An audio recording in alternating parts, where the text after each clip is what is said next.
things only Queen Elizabeth II can do that no one else can. Step into the extraordinary world of Queen Elizabeth II, where power meets privilege in ways unimaginable for most. From traveling passport-free to owning all the swans and dolphins on British territory. Yes, you heard that right. Her unique rights blur the lines between tradition and modernity. These rare powers, steeped in centuries of monarchy, reflect both historical necessity and symbolic authority. Uncover 13 fascinating privileges that make the Queen's life as enigmatic as it is unparalleled. Ready to explore royalty redefined? Driving without a license.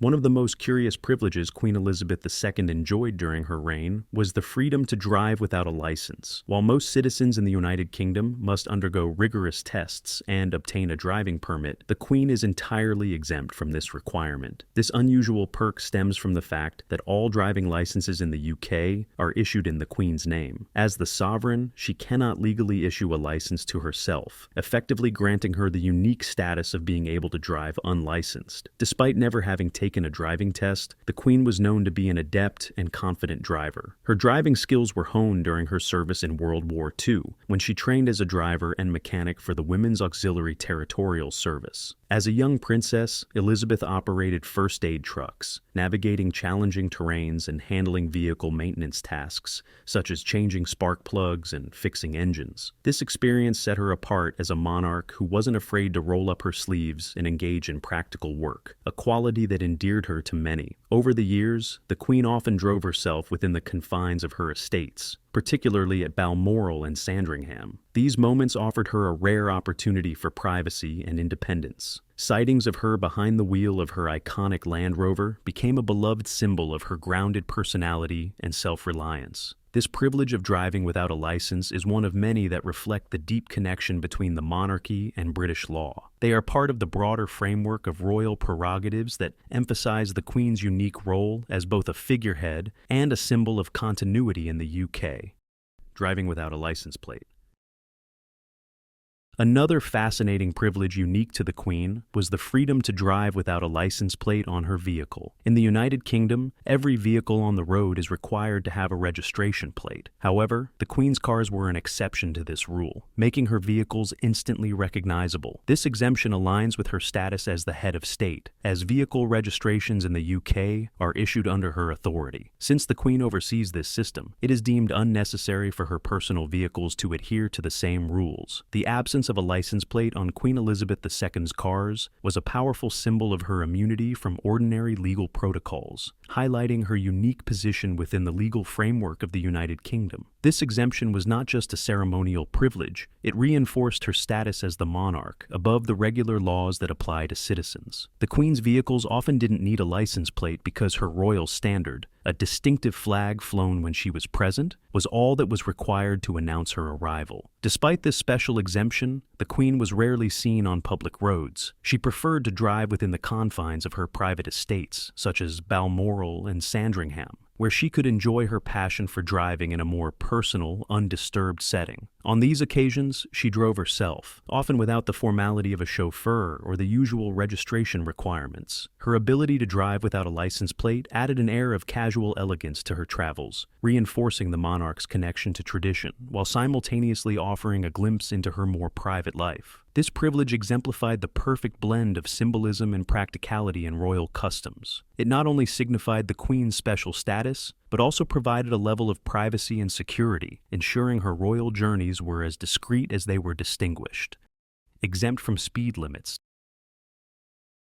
Among the many privileges Queen Elizabeth II enjoyed, one of the most intriguing was her exemption from speed limits. In the UK, strict speed regulations are enforced to ensure road safety, with violations resulting in fines, license points, or even legal action. However, the Queen was not bound by these rules, a liberty linked to her status as the sovereign. Her exemption from speed limits falls under the royal prerogative. This privilege extends to vehicles used for official royal duties, whether the Queen herself was driving or being chauffeured. It parallels exemptions granted to emergency services such as ambulances, police cars, and fire trucks. As the Queen was mindful of public perception and road safety, the Queen's love for driving, especially on private grounds, is well known. When she was at Balmoral or Sandringham, she often drove at her own pace, enjoying the freedom such estates offered. On public roads, however, any speeding by royal vehicles was typically done for logistical or security reasons, often under the careful planning of police escorts. While critics might question the fairness of such privileges, they serve practical purposes for the monarchy. The royal exemption from speed limits is rooted in tradition, emphasizing the Queen's unique position and the need for flexibility in her movements. It is also a testament to the deep interconnection between the monarchy and British law. For Queen Elizabeth, this privilege underscored her extraordinary status and the respect accorded to her role,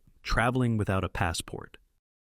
One of the most extraordinary privileges Queen Elizabeth II had was the ability to travel internationally without needing a passport. While every other British citizen must carry this essential travel document, the Queen was uniquely exempt from this requirement. The reason for this special exception lies in the fact that British passports are issued in the Queen's name, and, as the head of state, there was no need for her to hold a passport herself. She stood as the only British citizen not obligated to carry this official identification. Although she did not need a passport, the Queen's travels were always meticulously planned and coordinated with foreign governments, ensuring that her entry and exit from other countries were smooth and seamless. Rather than presenting a passport, officials from the host country would provide formal credentials introducing her as the monarch, confirming her identity, and asserting her status. This privilege, however, did not extend to other members of the royal family. Unlike the Queen, princes, princesses, and other royals were still required to hold passports when traveling abroad. For example, Prince Charles and his family members always presented their passports at international borders. The Queen's passport exemption symbolized her unique position as the living embodiment of the state. Her very presence carried the authority and identity of the United Kingdom, making the need for traditional documentation unnecessary. Though she was exempt from the passport requirement, the Queen still observed standard diplomatic protocols and respected customs regulations, maintaining the formality and dignity expected of her royal role. This privilege, though steeped in tradition, emphasized the extraordinary nature of the monarchy. Voluntary tax payments.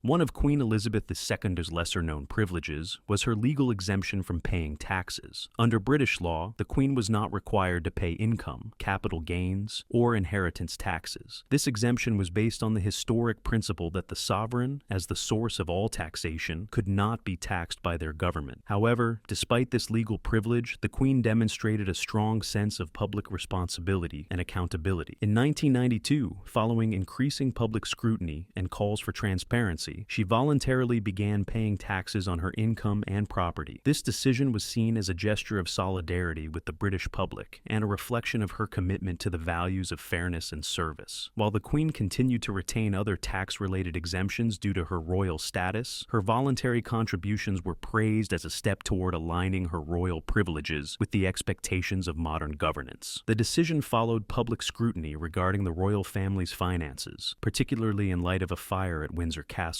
which raised questions about the use of public funds for repairs. To address these concerns, the Queen announced that she would pay income tax and capital gains tax on her private income, and voluntarily contribute to local rates for her properties. Since 1993, her income from the Duchy of Lancaster, a private estate providing income for the sovereign, has been taxed like any other taxpayer's income. She also paid value-added tax, VAT, on purchases, just like her subjects. These voluntary contributions significantly improved public perception of the monarchy, demonstrating a willingness to align with modern expectations of transparency and fairness. Despite these voluntary payments, certain aspects of royal finances remained exempt. For instance, the sovereign grant, which funds official royal duties, was not taxable. Additionally, her unique financial arrangements, such as private investments and properties, often operated within frameworks not applicable to ordinary citizens. By choosing to pay taxes, the Queen balanced tradition with contemporary expectations. Her decision reflected her awareness of her role in modern British society, where transparency and accountability are increasingly valued. It showcased her dedication to maintaining the monarchy's relevance and fostering goodwill among her subjects. This gesture, while symbolic, reinforced her image as a monarch deeply connected to her people.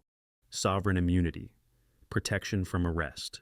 Queen Elizabeth II was safeguarded by one of the most extraordinary privileges afforded to a monarch: sovereign immunity. This legal concept meant that, as the reigning sovereign, the Queen could not be arrested, prosecuted, or sued under British law. Sovereign immunity also extended to other heads of state, but for the Queen, it was a lifelong privilege, not just limited to her tenure as monarch. This immunity served as a symbolic representation of the Queen's role as the embodiment of the state. Since the legal system operated in her name, she was inherently above it. For example, prosecutions in the United Kingdom are conducted on behalf of the Crown, making it logically contradictory for the Queen to be prosecuted by herself. However, the idea of sovereign immunity came with limitations rooted in tradition and morality. Despite her immunity, the Queen was expected to uphold the highest standards of conduct. Hypothetically, if the Queen were to commit a serious crime, it was presumed that constitutional mechanisms, such as abdication, would address the situation rather than legal proceedings. In foreign countries, the Queen enjoyed the specialized privilege of diplomatic immunity, a legal protection that ensured she could not be detained, arrested, or charged with any offenses while abroad. This vital protection extended not only to her, but also to her official representatives, creating a robust framework that safeguarded the integrity of her role on the international stage. Such immunity underscored the significance of her position as a sovereign in navigating complex diplomatic relationships. Historical precedents illustrate how rare it was for a sovereign to face legal consequences for their actions. King Charles the Thorner stands out as a notable exception. He was tried and executed during the tumultuous times of the English Civil War in 1649. However, this extraordinary event occurred before the establishment of the current.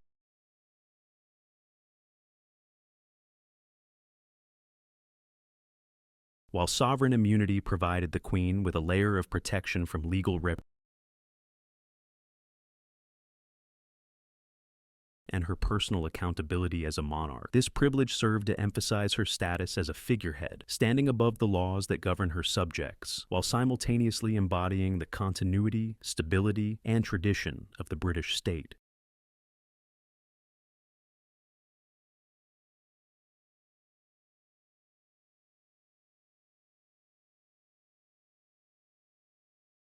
This role, though largely symbolic in modern times, remained a critical element of the UK's constitutional framework.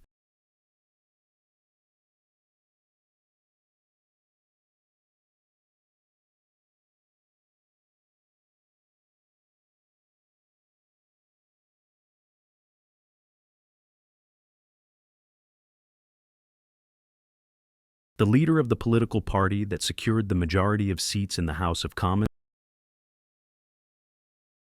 there, in a private audience. This event, known as the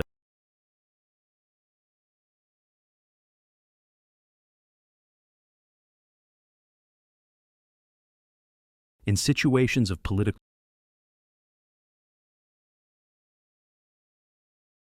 the Queen's role became, while she remained politically neutral, she played a key role in ensuring that the democratic process prevailed. The Queen could call upon the leader,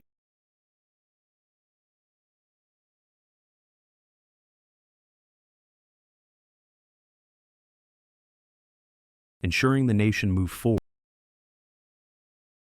Although the Queen's role in the formation of governments was largely procedural,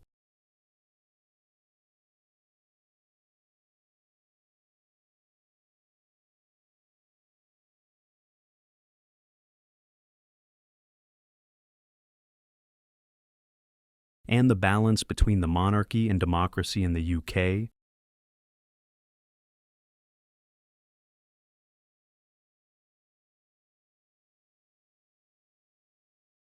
Queen Elizabeth II,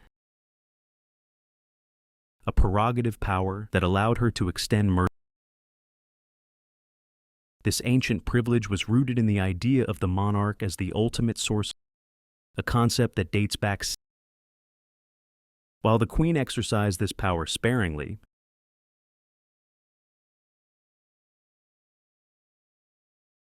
the royal pardon was typically used to quash criminal convictions or commute sentences.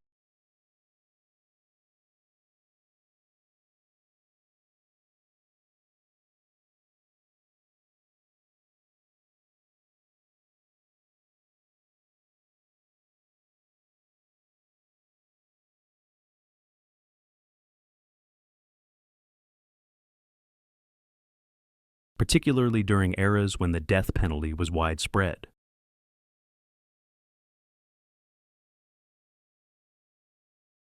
Or when the justice system failed to deliver a fair outcome.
Although Queen Elizabeth II